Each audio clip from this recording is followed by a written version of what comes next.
This is the story of unstable saturation case from Lahore, Pakistan.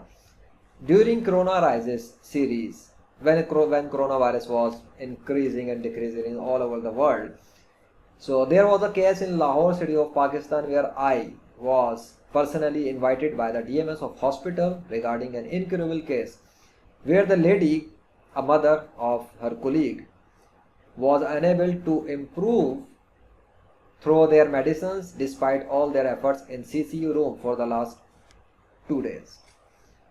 I was under the guidance of my spiritual and legendary mentor, obviously Maulana Abrar Alam, and I activated the legendary spiritual team over the physical body of that incurable patient and came back to my home.